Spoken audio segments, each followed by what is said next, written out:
Laidos pabaigoje, kaip įprasta, kelios minutės naudingos informacijos apie ES paramą. Viešoji įstaiga eksportuojančioji Lietuva kviečia šalies verslininkus naudotis paslaugų ir gaminių kontaktinio centro pranešimų sistema. Aktuali informacija verslui teikiama vieno langelio principu per šio centro tinklalapį.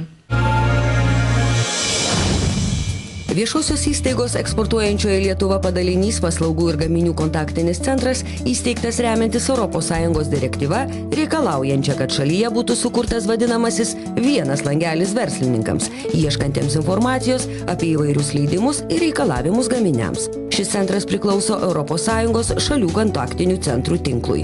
Tai reiškia, mes esam taip vadinamo EUGO tinklo narys. Jeigu Lietuvos verslininkas ieško informacijos, ar nori susitvarkyti, pavyzdžiui, nori teikti paslaugą, Lenkijoje. Per mus jisai randa kontaktus Lenkijos kontaktų centro, pavadinimai, aišku, gali skirtis priklausomai nuo šalies ir susitvarkyti savo dokumentus.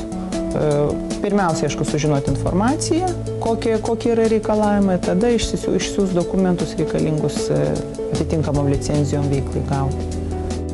Prieš kelis mėnesius pradėjo veikti šio centro administruojamas interneto tinklalapis Verslo vartai. Kol kas tai vienintelė svetainė Lietuvoje, kur verslininkai ras informaciją apie daugiau nei 1600 įvairių licenzijų ir leidimų reikalingų ekonominiai veiklai.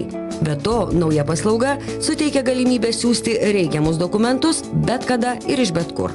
Sukurta saugi pranešimų dėžutė, vėlgi portalo rėmuose, kur žmogus, norėdamas pateikti dokumentus institucijai gauti leidimą, jisai tiesiog tai gali padaryti neišeidamas iš savo darbo vietos, iš savo kompiuterio, išsiųsdamas šitos dokumentus elektroniniu būdu, naudojantis saugia pranešimų dėžutė.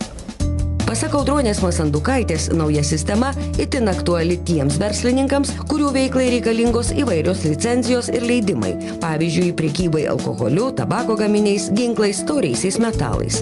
Naudojant šią sistemą, nereikia vykti į leidimus išduodančias institucijas ir laukti eilėse.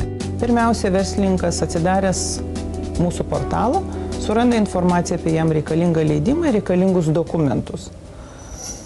Tada jisai pasiruošia, užpildo prašymą, pasiruošia visus dokumentus ir juos nuskanuoja. Prisijungia prie pranešimų dėžutės, tiesa, vienas yra niuansas. Visi dokumentai turi būti pasirašyti elektroniniu parašu. Bet kuriuo atveju elektroniniu priemonėmis siunčiami dokumentai, kad jie turėtų teisinę galią, visi turi būti pasirašyti elektroniniu parašu.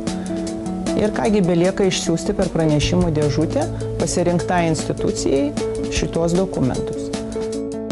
Nauja paslauga jau pasinaudojo prekybos tinklas Maxima. Bendrovė per trumpą laiką sutvarkė visus dokumentus reikalingus prekybos alkoholiu licencijoms gauti daugiau nei 40 šalies savivaldybių.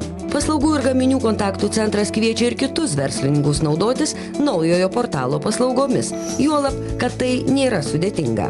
Portalas sukurtas ir administruojamas ES lėšomis.